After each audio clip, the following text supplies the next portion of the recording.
This is Democracy Now!, democracynow.org, the War and Peace Report. I'm Amy Goodman with Nermeen Sheikh. Cuba has announced plans to deliver as many as 200 million doses of its homegrown COVID vaccines to nations in the global south. Despite the U.S. embargo, Cuba now has one of the highest vaccination rates in the world. Cuba's also announced it'll soon apply for approval by the World Health Organization for one of its vaccines, Abdala, which has been shown to be highly effective. This all comes as Cuba prepares to mark the 60th anniversary of the U.S. embargo, which has severely curtailed Cuba's response to the pandemic, making it harder to import critical medical equipment and supplies. The embargo began on February 7, 1962. By President John F. Kennedy. It's continued under 11 U.S. presidents since then. We're joined now by Dr. Mitchell Valdez-Sosa, the director of the Cuban Center for Neuroscience. He's played a key role in Cuba's response to the pandemic. Welcome to Democracy Now!, Doctor. It's great to have you with us. Can you talk about how Cuba has dealt with the pandemic, its plans to give out hundreds of millions of vaccines, and what you're reporting Cuba this month between 7-day averages of 1 to 4 deaths, daily averages? Okay. Well, first, thanks for having me on the program. I enjoy your show very much. I watch it frequently in Cuba, so thanks for this invitation.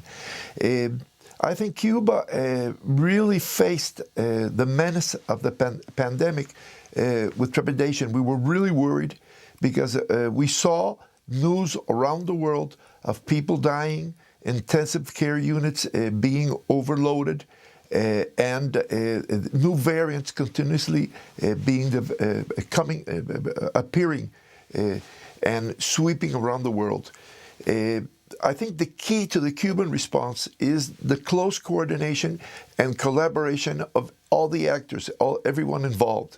So one thing that happened is that all the research centers mobilized and started redirecting their work. And for example, in the case of my center, which is a center for research on neuroscience, we studied developmental disorders, Alzheimer's disease. We decided to set that aside for a moment and start collaborating in preparing for the response to the pandemic. And one of the things that happened is that several centers got together and we started producing ventilators because there was a shortage of ventilators. One of the effects of the embargo, or the blockade as we call it in Cuba, that the U.S. has imposed on us for so long, it was difficult to get ventilators from the U.S. and even spare parts for ventilators that had been bought before the pandemic. Some of them are from Europe. But what's happening is that if a company supplies something to Cuba and then is bought off by a U.S. company, then they can't sell us the spare parts. And this is a tremendously difficult situation in many areas of medical attention. So and here is something which is interesting because it shows the two sides of the relationships between the U.S. and Cuba. One of the ventilators we started manufacturing is an open source design, which was put on internet by MIT. And this is, I think, very generous. This happened all over the world. People started sharing solutions for the pandemic. I think the pandemic really brought out generosity in people, solidarity. And that's I think, a very interesting aspect. We took the design from MIT, adapted it to Cuban conditions, and we started building the ventilators. That's, let's say, the good side of the coin. But on the other side, we couldn't buy any of the parts in the U.S. And we had to change some of this part of the design, and we had to go to sources far away and sometimes at much higher prices. And this is incredible that in a moment that the whole world was mobilizing to face this tremendous menace that was killing people around the world, the U.S. administration did not lift any of the more than 400 sanctions that were slapped on Cuba during the Trump administration, plus this decades-long embargo. It didn't budge an inch. So all that Cuba did, and I think we were very successful. If you look at the rates of death of people that died in Cuba, of people that were infected at different moments. Cuba has been very successful compared to every country in this continent. And I think we achieved this because there was a massive response of all the population supporting all the measures that the public health system started orienting, and every resource in the country was mobilized. To finish the story about our ventilators, we managed to manufacture 250 ventilators that were delivered to hospitals all over Cuba. And immediately after this, we started working on a second ventilator. I mean, the second design was also open source from the UCL in the UK. They were very helpful, managed to collaborate. Cubans there that live in the UK, they did crowdfunding. They got the funds. They bought the parts, the components, sent it to Cuba. We got help from the European Union, from the World Health Organization, and we managed to start manufacturing another 250 ventilators. And this, it was something that was done with collaboration from many research centers, people working very hard, working nights, working weekends, and I think we managed to help the health system manage this very difficult situation, which became much tougher after the new variants came up, first Delta and then Omicron. But I think that the really interesting aspect of this work is how Cuba, in less than a year, managed to develop 3 vaccines. And the embargo is really crippling, because you need to manufacture vaccines, production facilities, you need different fermenters. If you're going to make it through genetic engineering, you need chemicals, you need all kinds of supplies. And it was very trying to get this, because the impact of the embargo is not only that we cannot buy in the U.S., there are 2 additional add-on effects which make things difficult. One is that European or Japanese suppliers get scared off. We have negotiated, we've tried to buy materials from people in Europe, and they say, well, we could sell, but we would get into trouble with the U.S. We have big contracts in the U.S. So that's one of the additional knock-on effects of the U.S. embargo. And the second is that even though we sell products, Cuban products abroad, and that's what the Cuban pharmaceutical and biotechnological industry does. It sells products abroad, but to buy raw materials to be able to manufacture the subsidized and very low-cost medicines and products that are sold to the Cuban population. And when we try to bring the funds to Cuba, we try to use them, then all the bank operations are hampered by U.S. regulations. So the embargo has a very strong effect, a very noxious effect on the development of anything. But despite this, in 1 year, Cuba managed to develop its 3 vaccines, and now there's a 4th vaccine on the way.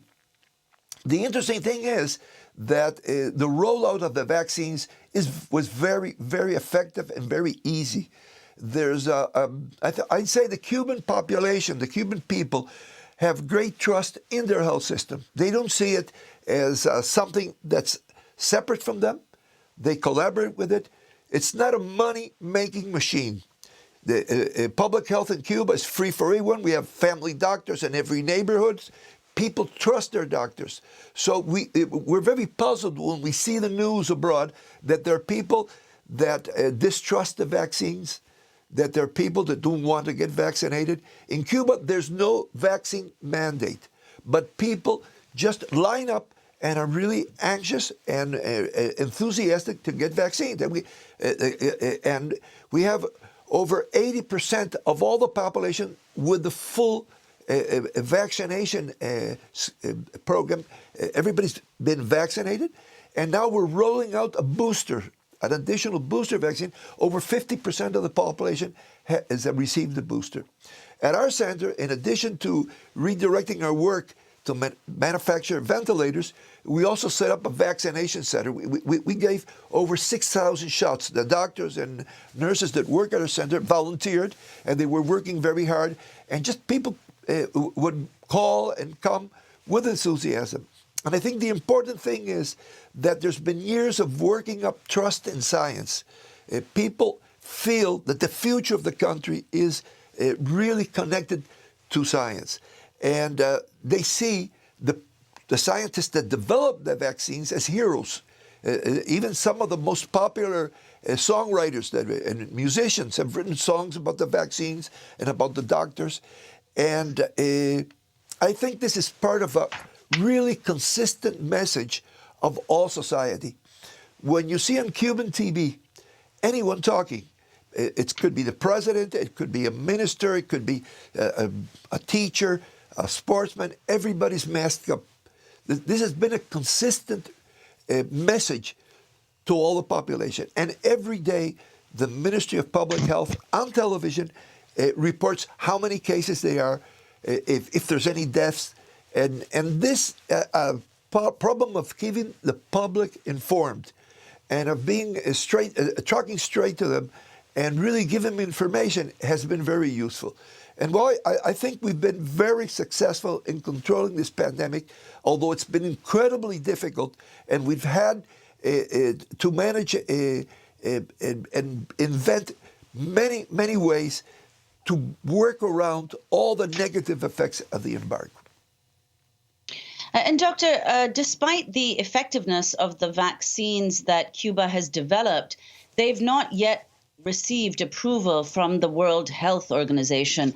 Could you explain why you think that is and what steps Cuba is taking to ensure that that approval comes? Because Cuba has also made commitments to donate vaccines or to give vaccines to low-income countries, and WHO approval is important for that. Yeah. WHO approval is very important, and Cuba is in conversations with the WHO to obtain this approval. But it's not let's say, a barrier, because the regulatory body of every country has the right to decide which vaccines it uses. So for the equivalent of the FDA in different parts of the world are examining the Cuban vaccines. And for example, in Vietnam and Venezuela and recently in Mexico, they have approved using the Cuban vaccines.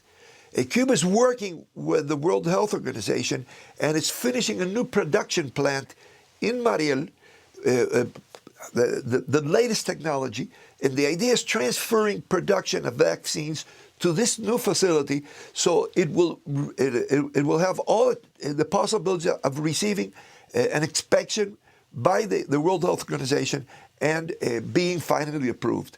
But this does not impede, it's not an absolute barrier, because other countries can use their regulatory bodies, and they're doing so. And so countries are now receiving Cuban vaccines. We think at the beginning of this year, we will have this approval, and this process will be finished. This new production facility, it's called Mariel CIGB, was just finished, and it's really top-notch. It has the most advanced technologies for production of biotech products, and we're sure it will come out very successful in the inspections that are needed for approval by the World Health Organization. But that does not limit the possibility of helping other countries, and that's going on now at this moment. Dr. Valdez-Sosa, we only have a minute, but could you explain what plans Cuba has for technology transfer to allow other countries to manufacture Cuban vaccines? Okay. This is already going on. Cuba has now reached an agreement with the Pasteur Institute in Iran, and they are now producing the Cuban Soberana vaccine. And Cuba is negotiating with other countries and is open to share its technology so it can be used worldwide. One of the concerns we had when the epidemic began is that we knew that there would be a shortage of vaccines to reach everyone.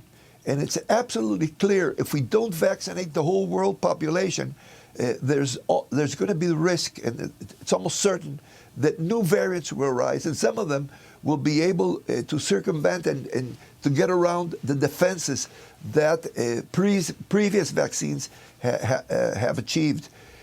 So Cuba's very open to this.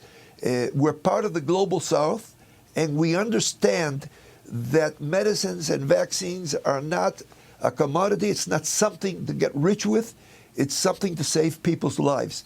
And we're really in favor of sharing technology and of working with people around the world. Dr. Mitchell Valdez-Sosa, we want to thank you for being with us, Director of the Cuban Center for Neuroscience.